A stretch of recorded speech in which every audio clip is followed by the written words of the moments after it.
Assalamualaikum warahmatullahi wabarakatuh. Salam sejahtera untuk kita semua. Apa kabar rekan mahasiswa hari ini? Kembali lagi dengan mata kuliah akuntansi keuangan lanjutan 1. Minggu ini kita akan membahas materi baru mengenai penjualan konsinyasi. Untuk penjualan konsinyasi ini saya rasa tidak asing lagi bagi kita semua karena sering kita jumpai dalam kehidupan sehari-hari. Nah, oke, kita akan lihat untuk pembahasannya. Pertama, apa sih itu penjualan konsinyasi? Nah, untuk penjualan konsinyasi itu sendiri merupakan penjualan yang dilakukan oleh seseorang dengan cara melakukan penitipan barang kepada pihak lain yang bertindak sebagai agen penjualan dengan cara memberikan komisi. Saya ulangi, penjualan konsinyasi itu merupakan pengiriman atau penitipan barang dari pemilik kepada pihak lain yang bertindak sebagai agen penjualan dengan memberikan komisi. Oke. Contoh atau biasa nggak perlu saya contohkan, pasti mahasiswa semuanya tahu itu untuk penjualan konsinyasi. Nah, kalian pernah ke Ramayana, pernah ke Gramedia. Produk yang mereka jual itu tidak semuanya produk mereka, melainkan ada barang titipan.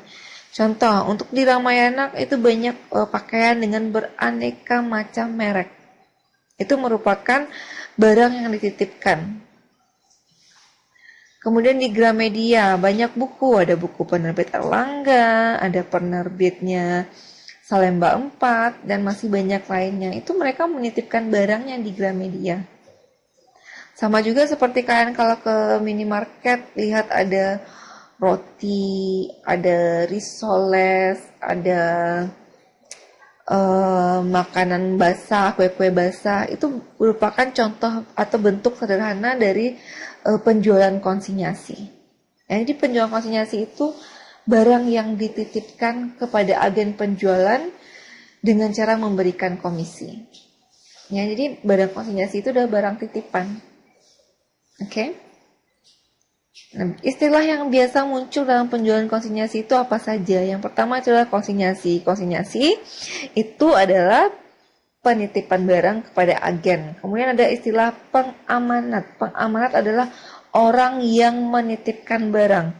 Kemudian ada komisioner. Komisioner adalah orang yang dititipkan barang. Kemudian ada barang konsinyasi. Barang konsinyasi adalah barang titipan bagi pihak si pengamanat. Kemudian ada barang komisi. Barang komisi merupakan barang titipan bagi si komisioner. Next. Apa saja perbedaan penjualan biasa dengan penjualan konsinyasi? Perbedaannya di situ terlihat dari hak milik ya. Kalau penjualan biasa, itu hak miliknya langsung berpindah kepada si pembeli pada saat penyerahan barang. Sementara untuk penjualan konsinyasi, hak milik itu baru akan berpindah ketika barang tersebut sudah terjual. Selagi barang itu belum terjual, maka hak miliknya masih ada pada si pengamanat. Contoh, kalau kita melakukan penjualan biasa, anggaplah saya memiliki sebuah toko baju. Saya beli barang di Jakarta. Berarti barang yang saya beli itu sudah menjadi hak milik saya. Kalau untuk penjualan konsinyasi itu, hak miliknya masih ada pada orang yang menitipkan barang sampai barang itu terjual. Contoh, saya punya warung. Anggaplah itu warung biasa ya, kayak warung di komplek rumah. Si A menitipkan bakwan ke saya 10 buah. Bakwan yang dititipkan itu masih milik si A sampai bakwan tersebut terjual. Jadi bakwan yang dititipkan itu bukan milik saya, tapi masih milik si A. Milik si A yang dititipkan ke saya. Ya, itu perbedaannya. Perbedaannya ada pada hak milik. Penjualan biasa, hak milik berpindah pada saat penyerahan barang. Sementara kalau penjualan konsinyasi, hak miliknya berpindah ketika barang tersebut sudah terjual. Next. Ini merupakan ciri-ciri atau karakteristik dari penjualan konsinyasi. Yang pertama, Barang konsinyasi harus dilaporkan sebagai persediaan oleh pengamanat. Ya, barang yang kita titipkan itu kita catat sebagai persediaan. Kemudian yang kedua, pengiriman barang konsinyasi tidak mengakibatkan timbulnya pendapatan bagi pengamanat maupun komisioner sampai barang terjual kepada pihak ketiga. Oke, barang konsinyasi yang kita kirimkan itu tidak akan menimbulkan pendapatan bagi si komisioner maupun bagi si pengamanat. Barang tersebut bisa dikatakan pendapatan kalau barang tersebut sudah terjual kepada pihak ketiga. Yang ketiga, pengamanat bertanggung jawab penuh terhadap biaya mulai dari pengiriman sampai barang terjual.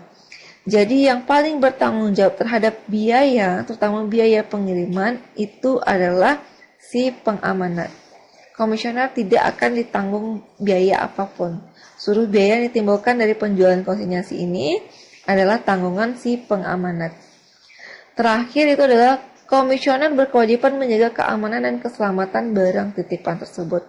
Jadi kita sebagai orang yang dititipkan barang, berarti kita orang yang diamanahkan, kita harus menjaga keamanan dan keselamatan barang yang dititipkan tersebut. Jangan sampai barang tersebut rusak oleh kita atau hilang. Next. Apa saja keuntungan dari penjualan konsinyasi? Nah, keuntungan penjualan konsinyasi kita lihat pertama itu dari segi si pengamanat. Yang pertama, barang itu akan cepat dikenal oleh konsumen atau masyarakat. Kenapa barang kita cepat dikenal oleh konsumen? Karena kita menitipkannya di berbagai tempat. Kalau kita titipkan di berbagai tempat, otomatis konsumen itu yang kita jangkau konsumennya itu banyak. Jadi cepat barang kita itu cepat terkenal. Yang kedua, daerah pemasaran kita semakin luas. Ya, otomatis pemasaran kita tidak hanya di diri kita sendiri. Kita memasarkannya bisa di tempat-tempat yang berbeda. Misalkan saya memasarkan produk saya di minimarket A yang berada di kota Solo, kemudian di minimarket B yang berada di kota Padang, minimarket C yang berada di Payakumbuh. Otomatis daerah pemasaran saya semakin luas. Yang ketiga, harga jual, stok barang, syarat penjualan dapat kita kendalikan. Karena kita yang membuat, berarti kita bisa menaikkan harga jualnya, stok barang juga tergantung oleh kita, dan bagaimana saat penjualannya tentu kita yang mengendalikan. Yang keempat, jaminan akan kembalinya barang tetap terjamin. Ya, kenapa di sini dikatakan jaminan kembalinya barang terjamin? Karena itu barang hak miliknya masih berada di tangan si pengamanat. Oke. Berikutnya kita lihat keuntungan penjualan konsinyasi dari segi si komisioner. Yang pertama, itu terhindar dari kerugian karena barang tidak laku, barang rusak, atau fluktuasi harga. Orang yang dititipkan barang itu juga memperoleh keuntungan dari penjualan konsinyasi tersebut. Kenapa? Dia tidak perlu memikirkan, aduh bagaimana kalau barangnya tidak terjual, berapa kerugian saya, aduh kalau tidak laku, kalau barangnya rusak, saya harus menanggung risiko yang bagaimana. Tidak perlu, karena itu bukan barang kita, orang yang menitipkan barang. Jadi hal-hal seperti itu tidak ada pemikirannya di kita.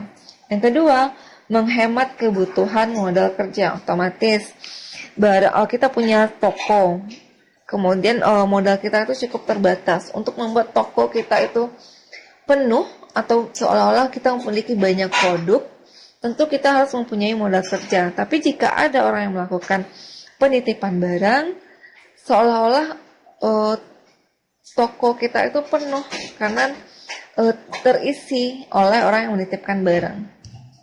Yang ketiga itu menghemat biaya. Karena sebagian biaya yang ditimbulkan itu ditanggung oleh pengamanat. Contoh untuk pengiriman barang, ongkos angkut itu ditanggung oleh si pengamanat. Next, sistem operasi dari penjualan konsinyasi. Nah, sistem operasi dari penjualan konsinyasi itu sendiri yang harus diperhatikan adalah kontrak perjanjian. Kontrak perjanjian harus dibuat terlebih dahulu antara pengamanat dan komisioner atas pengiriman barang dengan sistem konsinyasi. Biasanya Kontrak yang dibuat itu meliputi hal-hal sebagai berikut. Yang pertama, beban-beban pengeluaran komisioner yang akan ditanggung oleh pengamanat. Yang kedua, kebijaksanaan harga jual dan saat kredit yang harus dijalankan oleh komisioner atas instruksi dari pengamanat. Ketiga, komisi atau keuntungan yang akan diberikan oleh pengamanat kepada komisioner. Sistem operasinya ya, ada komisi atau keuntungan yang diberikan oleh pengamanat kepada komisioner. Keempat, laporan pertanggungjawaban oleh komisioner kepada pengamanat dilakukan secara berkala atas barang-barang sudah terjual dan pengiriman uang hasil penjualan tersebut. Oke, biasanya untuk laporan penjualan itu dilakukan secara berkala, bisa sekali seminggu, sekali sebulan, itu tergantung kesepakatannya. Dan biasanya laporan tersebut juga diiringi dengan pengiriman uang hasil penjualan barang konsinyasi tersebut. Yang kelima itu adalah after sale service, itu ditanggung pengamanat atas barang-barang yang telah terjual. Ya, itu jaminannya ditanggung oleh pengamanat atas barang-barang terjual. Yang terakhir itu adalah hal-hal lain yang dianggap perlu untuk dilakukan perjanjian. Sekarang kita lihat hak dan kewajiban dari komisioner. Hak dari komisioner itu sendiri yang pertama adalah komisioner berhak untuk meminta penggantian atas beban-beban yang telah dikeluarkan komisioner. Sesuai ya dengan isi perjanjian, semua beban yang ditimbulkan dari penjualan konsinyasi itu ditanggung oleh pengamanat. Jadi si komisioner berhak untuk meminta penggantian atas beban yang telah dikeluarkan. Kemudian, komisioner berhak untuk memberikan jaminan kepada langganannya atas barang-barang komisi yang terjual. Kemarin kita lihat kewajiban dari komisioner. Yang pertama, komisioner wajib untuk menjaga dan memelihara barang-barang komisi yang ada di gudangnya dan memperhatikan instruksi-instruksi dari pengamanat atas cara-cara penanganan barang-barang komisi tersebut. Kewajiban komisioner yang pertama, dia wajib menjaga dan memelihara barang-barang komisi. Yang kedua, komisioner wajib untuk memberikan laporan mengenai barang-barang komisi tersebut. Sudah pasti ya, kalau komisioner tidak membuat laporannya, bagaimana si pengamanat akan tahu barang tersebut terjual atau tidak. Ya, jadi kewajiban si komisioner itu adalah membuat laporan atas penjualannya, kemudian nanti diiringi dengan pengiriman uang atas penjualan tersebut. Next, untuk metode pencatatan akuntansi penjualan konsinyasi itu ada dua. Yang pertama adalah metode laba terpisah. Untuk metode laba terpisah, berarti laba atau rugi atas penjualan konsinyasi itu kita catat terpisah dari penjualan reguler atau biasa. Yang kedua, metode laba tidak terpisah. Artinya di sini kita melakukan pencatatan untuk laba dan ruginya itu tidak terpisah dari penjualan regulernya. Next. Ini ada beberapa masalah yang timbul pada barang konsinyasi. Yang pertama itu adalah masalah uang muka. Untuk uang muka, pengiriman uang muka oleh komisioner itu akan dicatat pada buku komisioner dengan mendebit uang muka pada pengamanat dan dikredit kas. Jadi jurnal untuk pencatatan uang muka oleh si pengamanat itu adalah kas pada uang muka komisioner. Sementara jurnal bagi komisioner kebalikannya, uang muka pengamanat pada kas. Ya, ini masalah untuk pencatatan uang muka. Kemudian untuk return penjualan. Untuk return penjualan dari barang konsinyasi akan termasuk beban yang dikeluarkan oleh pengamanat atau beban lainnya oleh komisioner. Di mana beban tersebut oleh pengamanat harus dicatat sebagai beban periode yang berjalan. Beban tersebut biasanya seperti ongkos angkut dari komisioner ke pengamanat, ongkos angkut dari pengamanat ke komisioner, dan lain-lainnya. Nah, untuk pencatatan beban tersebut pada buku pengamanat, itu dilakukan dengan mendebit perkiraan beban yang bersangkutan dan mengkredit perkiraan konsinyasi keluar. Sementara pada buku komisioner tidak perlu dilakukan jurnal atas return barang konsinyasi. Jadi untuk return penjualan bagi pihak si pengamanat itu kita lakukan penjurnalan. Penjurnalan itu adalah perkiraan beban seperti misalnya beban angkut atau beban apalah yang bersangkutan dengan transaksi, kemudian kreditnya adalah konsinyasi keluar. Sementara untuk buku komisioner kita tidak perlu melakukan penjurnalan. Yang ketiga, barang konsinyasi terjual sebagian. Kalau terjual sebagian berarti penjualan konsinyasinya nanti akan ada laporan yang harus dicatat. Nah, pada akhir periode akuntansi, pihak komisioner itu biasanya membuat laporan penjualan barang konsinyasi.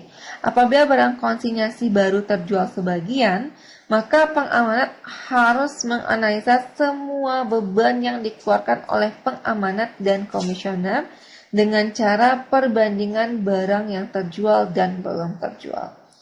Nah, pada saat barang konsinyasi hanya terjual sebagian, hal yang harus dilakukan oleh si pengamanat dan komisioner adalah mereka harus memperkirakan atau menganalisa semua beban yang akan dikeluarkan baik oleh si pengamanat maupun oleh si komisioner dengan cara membandingkan barang yang terjual dan barang yang belum terjual.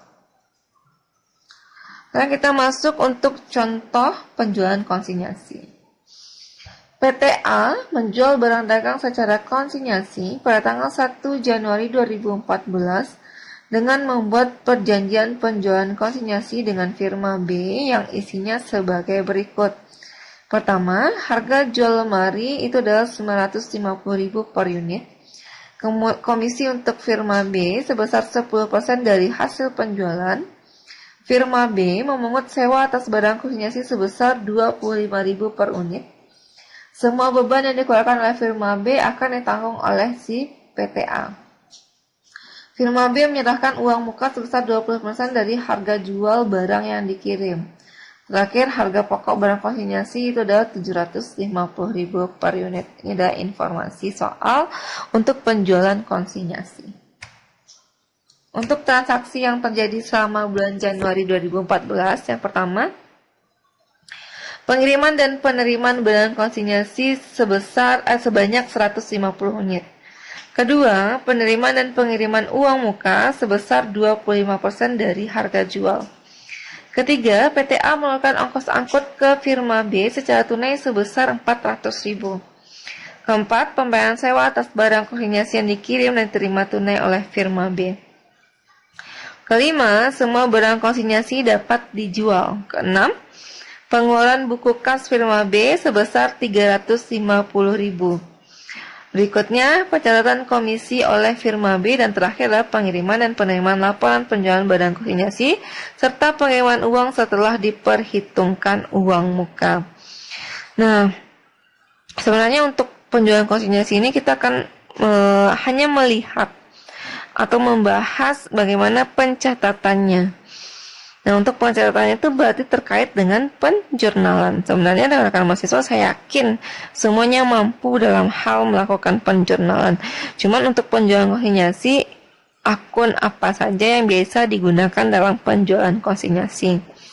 Nah, kita akan jawab untuk metode yang pertama, yaitu metode laba rugi penjualan konsinyasi dicatat terpisah dari penjualan reguler. Nah, ini adalah pencatatan dari segi si pengamanat dan komisioner. Untuk transaksi pertama tadi dikatakan pengiriman dan penerimaan barang konsinyasi. Untuk pengiriman dan penerimaan barang konsinyasi bagi si pengamanat itu disebut dengan istilah konsinyasi keluar. Pada pengiriman barang konsinyasi sebesar Rp112.500.000. Ya, 150 unit kali dengan harga pokoknya 750.000. Kemudian untuk si konsigni sendiri itu tidak ada penjurnalan, hanya berupa memo atau catatan kecil saja. Yang kedua itu adalah mencatat pengiriman uang muka. Nah, untuk pengiriman uang muka yang dilakukan oleh si komisioner, pencatatan yang dilakukan oleh pengamanat adalah kas pada uang muka. Kasnya adalah senilai 35.625.000 pada uang muka sebesar 35.625.000. Untuk perhitungan sudah ada di sini ya. Sementara bagi komisioner sendiri ketika mereka melakukan pengiriman uang muka, maka Jurnalnya adalah uang muka untuk pengamanat pada kas. Untuk transaksi yang ketiga, itu adalah PTA mengeluarkan ongkos angkut sebesar 400.000. Transaksi yang keempat adalah pembayaran sewa oleh konsinyasi. Oke, kita lihat ya. Oke, untuk pembayaran sewa itu adalah konsinyasi keluar pada kas sebesar 400.000. Itu pencatatan bagi si pengamanat. Untuk si komisioner itu tidak ada jurnal. Berikutnya untuk si PTA mencatat sewa gedung kepada si komisioner, jurnal adalah konsinyasi keluar pada kas. Sementara untuk si komisioner, jurnal adalah kas pada pendapatan sewa. Ya. Karena si komisioner ini menerima kas atau sewa dari si pengamanat. Berarti sewa terima, berarti kas bertambah, kemudian pendapatan juga bertambah. Next. Yang kelima, untuk transaksi yang kelima, keenam, dan ketujuh, bagi si pengamanat itu tidak ada penjurnalan. Penjurnalannya hanya pada segi si komisioner, di mana untuk penjualan tunai itu dicatat oleh komisioner berupa kas pada konsinyasi masuk. Kemudian kita mencatat beban atas barang konsinyasi adalah konsinyasi masuk pada kas. Kemudian kita catat komisi dari penjualan, berarti jurnal adalah konsinyasi masuk pada pendapatan komisi. Selanjutnya itu kita akan menghitung untuk laba ruginya atau laporan penjualannya. Untuk transaksi yang ke-8 itu adalah kas sebesar 92.275.000. Uang muka sebesar 35.625.000, konsinyasi keluar 14.600.000 pada konsinyasi keluar sebesar 142.500.000. Maaf ya untuk pencatatannya sedikit berantakan ya. Tapi nanti akan saya koreksi ya. Bagi segi si komisioner, jurnalnya adalah konsinyasi masuk 127.900.000. Pada uang muka untuk pengamanat 35.625.000 dan kas 92.275.000. Angkanya rasanya tidak perlu saya jelaskan lagi karena cukup lihat atau hitung dari informasi soal yang sudah ada. Jurnal terakhir bagi pihak pengamanat itu adalah konsinyasi keluar pada laba penjualan konsinyasi sebesar 11.250.000 rupiah. Next. Ini merupakan laporan penjualan atau laporan laba rugi oleh pihak komisioner ke pihak pengamanat. Nah, sini dijelaskan penjualan kita terjadi itu adalah 142.500.000. Dari harga pokok barang kita adalah 112.500.000. Maka kita akan peroleh laba kotor sebesar 30 juta rupiah. Laba kotor ini nanti akan kita kurangi dengan biaya-biaya yang ditimbulkan, yaitu ada biaya angkut, biaya sewa gudang, biaya angkut pada firma B, dan biaya komisi. Total biaya kita adalah 18.750.000 rupiah. Laba kotor kita 30 juta, dikurang total biaya 18.750.000, maka dapatlah laba bersih sebesar 11.250.000 rupiah. Next, ini adalah pencatatan laba rugi untuk penjualan konsinyasi, dicatat tidak terpisah dari penjualan reguler atau biasa.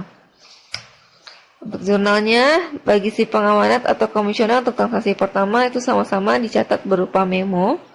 Untuk yang kedua, itu adalah mencatat pengiriman uang muka, jurnalnya kas pada uang muka dari komisioner, dan untuk si komisioner, uang muka untuk pengamanat pada kas. Yang ketiga, jurnal mencatat biaya angkut, berarti biaya angkut firma B pada kas sebesar 400.000. Sementara bagi komisioner itu tidak ada jurnal. Kemudian kita catat sewa gudang komisioner, yaitu biaya sewa pada kas bagi si pengamanat dan kas pada pendapatan sewa bagi si komisioner. Untuk transaksi berikutnya, untuk si pengamanat itu tidak ada jurnal. Sementara untuk komisioner bisa dilihat sendiri ya. Itu jurnalnya adalah pembelian pada utang sebesar 120.250.000. Kemudian mencatat barang terjual 150 unit, berarti kas pada penjualan. Kemudian ada pencatatan beban atas barang konsinyasi adalah utang pada PTA pada kas sebesar 350.000. Nah, untuk metode tidak terpisah ini, pada saat dari pendapatan komisi itu tidak kita lakukan jurnal. Yang terakhir itu adalah mencatat laporan penjualan barang konsinyasi. Itu ada kas Rp92.275.000, uang muka dari komisioner Rp35.625.000, biaya angkut pada firma B Rp350.000, biaya komisi Rp14.250.000 pada penjualan sebesar Rp142.500.000. Sementara pencatatan bagi si komisioner itu adalah utang pada PTA Rp127.900.000, uang muka untuk pengamat Rp35.625.000, dan kas sebesar Rp92.275.000. Sama hal yang seperti tadi. Untuk angka bisa disesuaikan dari informasi soal atau jurnal-jurnal sebelumnya.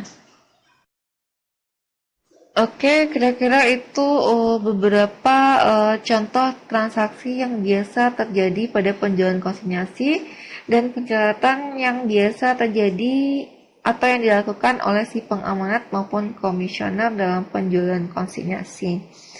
Ini contoh sederhananya ya. Jadi untuk hal-hal lain terkait penjualan konsinyasi ini, seperti yang saya jelaskan tadi, itu adalah bagaimana untuk return penjualan atau barang yang terjual sebagian.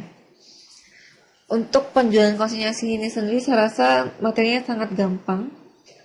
Tidak mendengarkan penjelasan saya pun, saya rasa rekan-rekan mahasiswa juga sudah mampu. Karena intinya untuk penjualan konsinyasi ini adalah bagaimana kita melakukan pencatatan atau penjurnalan atas transaksi penjualan konsinyasi. Untuk lebih pahamnya, nanti rekan-rekan mahasiswa bisa print out bahan ini atau bisa menganalisa, lihat lagi bahan ini. Silakan bandingkan untuk pencatatan terpisah dan tidak terpisah. Kira-kira perbedaannya ada di mana? Oke, saya harapkan untuk materi yang saya rasa ringan ini, rekan-rekan mahasiswa itu semuanya bisa memahami dan mengerti tentang penjualan konsinyasi. Karena sebenarnya penjualan konsinyasi ini tidak hal yang baru.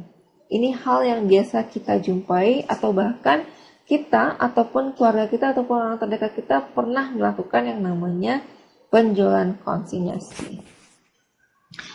Oke, saya rasa cukup untuk materi penjualan konsinyasi. Saya ucapkan terima kasih atas partisipasinya. Assalamualaikum warahmatullahi wabarakatuh.